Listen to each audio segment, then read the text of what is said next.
La intención del conversatorio va más dirigido a compartir el análisis que ya tengo un rato haciendo sobre el comportamiento o cómo funcionan estos que llaman fake news, que lo primero que voy a hacer es salirme del anglicismo y lo voy a llamar noticias falsas en adelante, ¿okay? Y ante la sociedad venezolana, ¿no? y ante la sociedad venezolana luego del fenómeno Chávez, ¿no?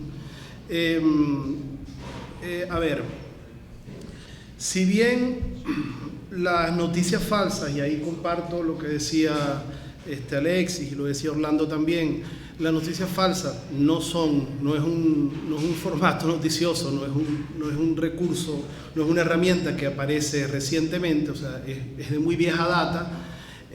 Sí, también es cierto que con la era digital de la comunicación, pues las noticias falsas tuvieron un estallido, entre otras cosas, por la facilidad que permite la manipulación del soporte digital, ¿no? O sea, tú en un medio impreso, por ejemplo, una vez que aparece una noticia falsa que es premeditadamente falsa, o sea, que es parte de una estrategia, un grupo editorial, un grupo económico, es mucho más difícil recogerlo, porque después de que está impreso, pues aquello no tiene vuelta atrás. En la era digital no, pues un portal web puede montar una noticia con el solo hecho de iniciar una bola de nieve. Una vez que ya las redes tienen ya cubierta esa noticia o ya está difundida, pues ellos la tumban y nunca apareció, excepto quien haya hecho la captura de la pantalla o quien haya registrado esa noticia publicada.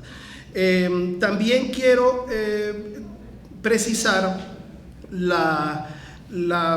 o aclarar que las noticias falsas no son un formato noticioso. O sea, no es en noticia que se presenta la falsa información, ¿no? Una de los principales formatos o formas del discurso de las noticias falsas están expresadas a través del brollo, del comentario, del rumor, ¿no? Hay actores que son expertos, se han especializado en el brollo, digamos JJ Rendón, los mismos cuerpos, agencias de inteligencia norteamericanas, ¿okay? Otra precisión que quiero hacer antes de compartir el análisis tiene que ver con qué son las noticias falsas como productos comunicacionales, ¿no?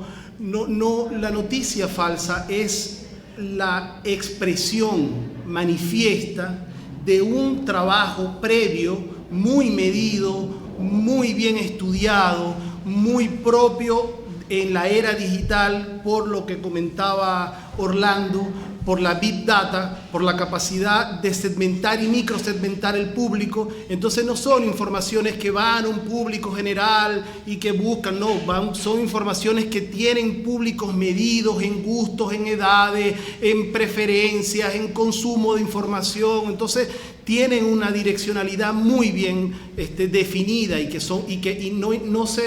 no inician en las oficinas de redacción de un medio. No inician en los tanques pensantes del imperio norteamericano o de las agencias de inteligencia, que luego se expresan como una de las formas en las falsas noticias, ¿no? Entonces, digamos, dado este marco muy preciso, muy breve, yo quisiera pasar un poco al caso venezolano, ¿no?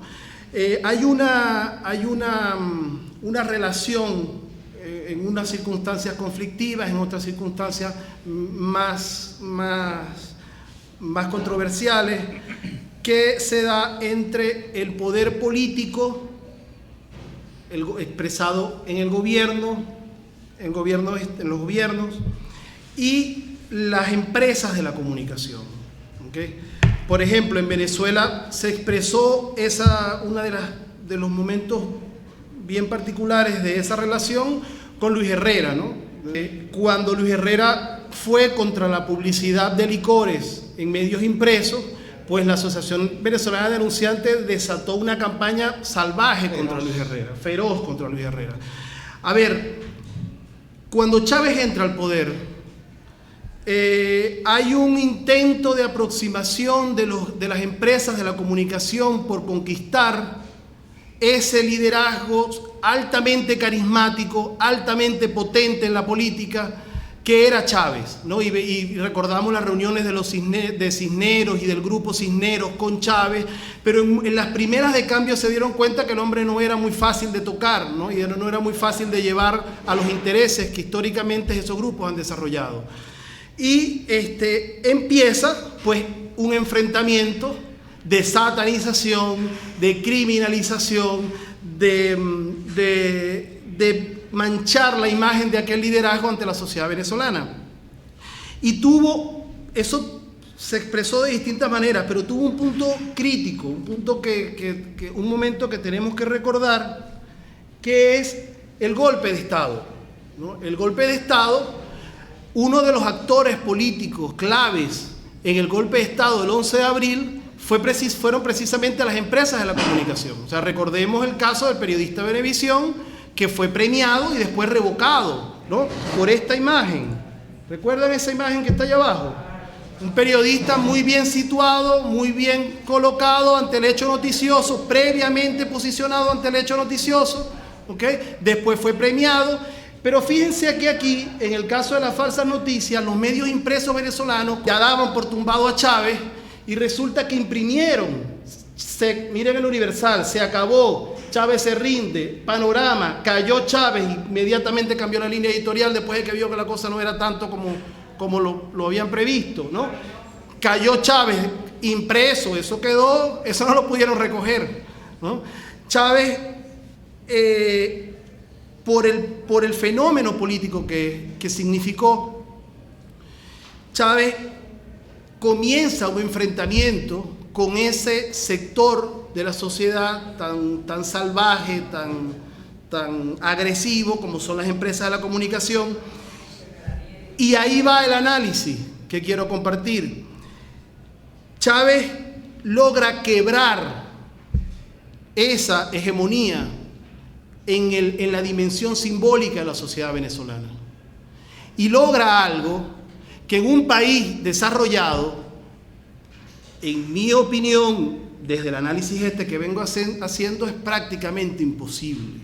Es decir, pedirle a la sociedad norteamericana promedio, al ciudadano promedio norteamericano, que descrea del New York Times, es una ingenuidad. Pedirle al ciudadano promedio inglés que descrea de la BBC de Londres es una ingenuidad. El ciudadano venezolano, después de Puente Llaguno, después de la relación, de cómo se construyó esa relación de Chávez ante los medios de comunicación, ante las empresas de la comunicación, empezó a mirar con otros ojos el periodismo que hacían las empresas de la comunicación en Venezuela. No se lo comía completo, no se lo tragaba completo, aun cuando el discurso que las empresas de la comunicación promovían fuese cónsono con la intención política del ciudadano opositor. Es decir, el ciudadano opositor podía estar de acuerdo con que una noticia que podía publicar, a ver, Chávez era un corrupto o Chávez sale del poder.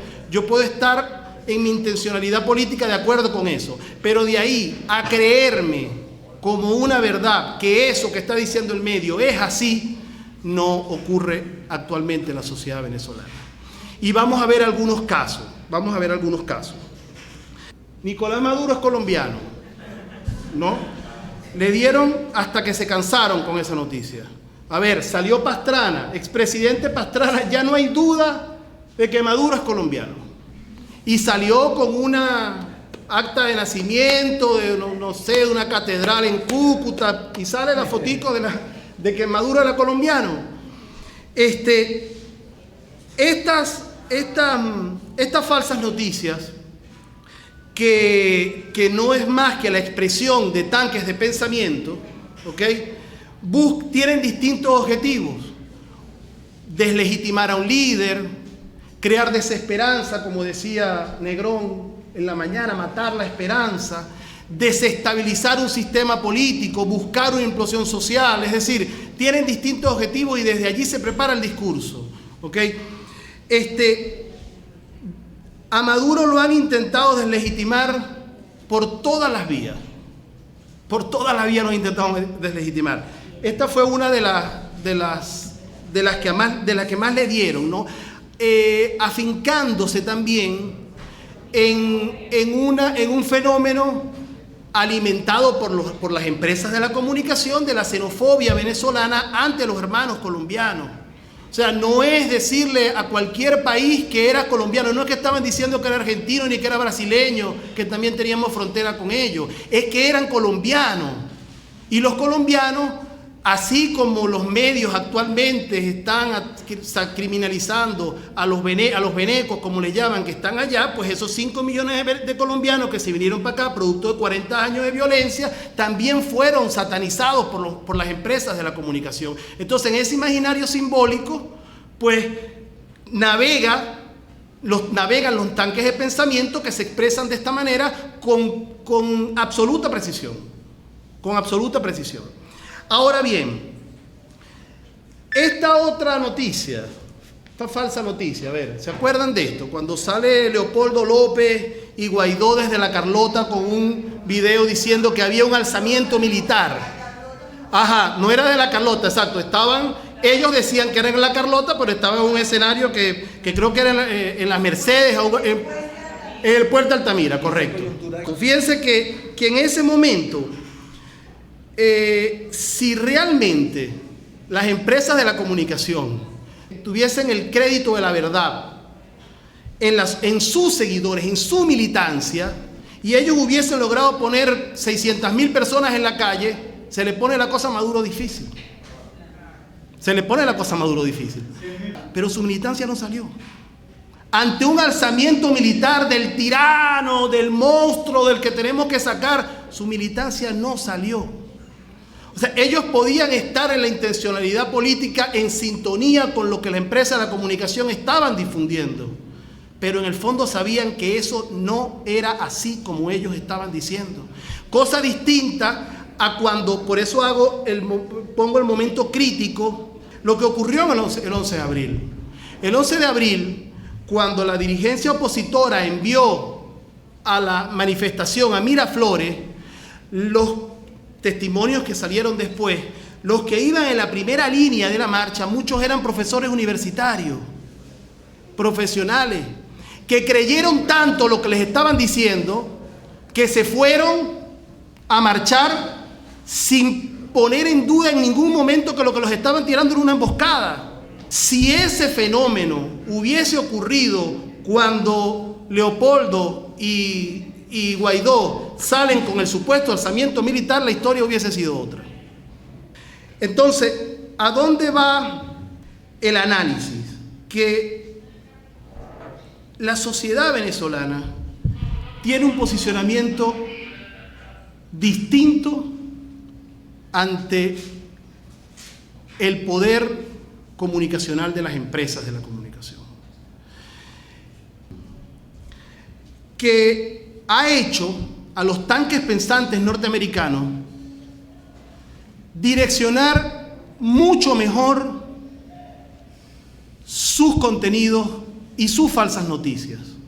Por ejemplo, en el seguimiento de este tema, desde el análisis, o siguiendo la línea del análisis que estoy diciendo, cuando se dio este supuesto alzamiento militar, no solo los venezolanos, la dirigencia, el pueblo venezolano, los seguidores venezolanos de oposición no salieron a la calle, sino que el público meta de esa falsa noticia era la comunidad internacional y los venezolanos que están en el exterior. Fueron los primeros que salieron horrorizados a enviar audios por WhatsApp, a publicar por las redes sociales que había un alzamiento militar y que estaban masacrando a su familia, y que ese era el público meta de la falsa noticia en este falso alzamiento. Eso no fue gratuito, no fue que solamente el pueblo venezolano no era sensible a eso. No, no, no. Es que ellos sabían que ese era el público sensible, ese era el público meta al que estaba dirigido, porque su intención primaria era deslegitimar el poder, deslegitimar al gobierno y justificar cualquier barbaridad que ocurriera aquí. Pero quienes informaban al público en el exterior, quienes informaban a los no venezolanos en el exterior, eran los venezolanos en el exterior, eran los que iban a las radios a poder hablar de lo que estaba ocurriendo en Venezuela, eran los que publicaban por sus redes en Miami que era lo que estaba ocurriendo en Venezuela. Entonces, decir que en Venezuela había un alzamiento y que había una masacre, quienes podían legitimárselo en las redes, en los efectos virales de difusión, era precisamente los venezolanos en el exterior, no los venezolanos acá. Aquí la oposición venezolana se hizo eco del rumor, pero no se creyó el cuento. No se creyó el cuento. Es más, no solo que no se creyó, sino que casi que le hicieron bullying a Guaidó. O sea, empezaron a mamarle gallo, a burlarlo. Me explico por lo que ocurría. Entonces, pregunto, ¿es la misma reacción que ha demostrado el pueblo venezolano luego del fenómeno Chávez ante los medios de comunicación? ¿Es la misma reacción que podría tener un ciudadano promedio norteamericano ante el New York Times, un ciudadano promedio inglés ante la BBC de Londres, un ciudadano promedio español ante El País? No, yo realmente, después de este análisis, no lo creo. Y desde esos mismos laboratorios, entonces empiezan a construir, lo decía Negrón también, lo que significa el Zulia ante la crisis actual, ¿no? Fíjense esto. Esta campaña, nosotros le hicimos un seguimiento a esa campaña. Se metió ahí el Nuevo Herald, el Miami Herald, la BBC de Londres, ABC, CNN. New York Times, CNN. Ustedes saben qué tiene que estar detrás para que esas empresas de la comunicación giren al unísono el discurso periodístico a un municipio de un país latinoamericano, aquí en Venezuela. Es decir, todos al mismo tiempo, en una misma semana, publicaron sobre Maracaibo en el mismo discurso. Maracaibo es el símbolo del caos y la destrucción venezolana.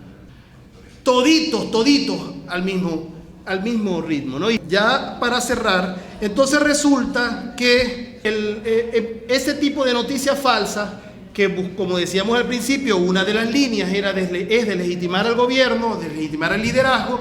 Entonces fíjense esa, Maduro y Rusia detrás de la campaña en México, ¿no? Eso empezó a correr por las redes sociales. Después de que las redes sociales posicionaron la matriz, entonces lo cubrieron los medios, ¿no, Lucre?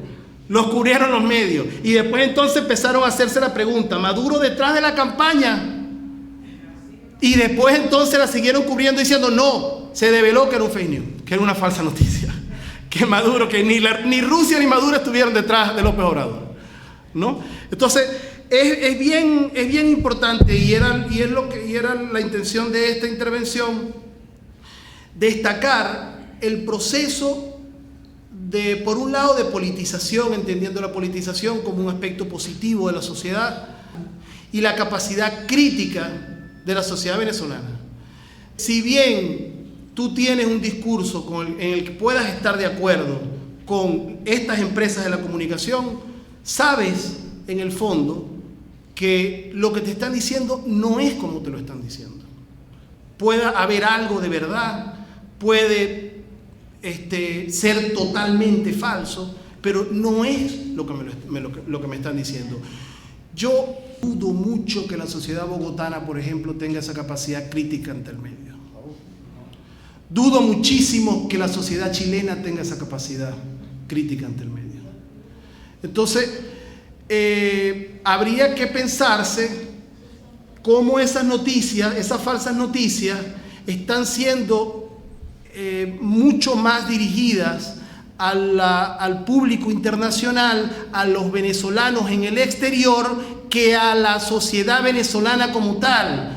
Algo sabrán los tanques pensantes norteamericanos de lo que ha sido todos estos años a la sociedad, y que no es por ahí donde se le van a meter a la sociedad. Es preferible que nos ataquen dándole a la economía, quebrando los servicios, saboteando, pero por ahí en la guerra simbólica no es tan fácil ganarse la sociedad venezolana. Lo dejo hasta ahí para no hacerlo más largo.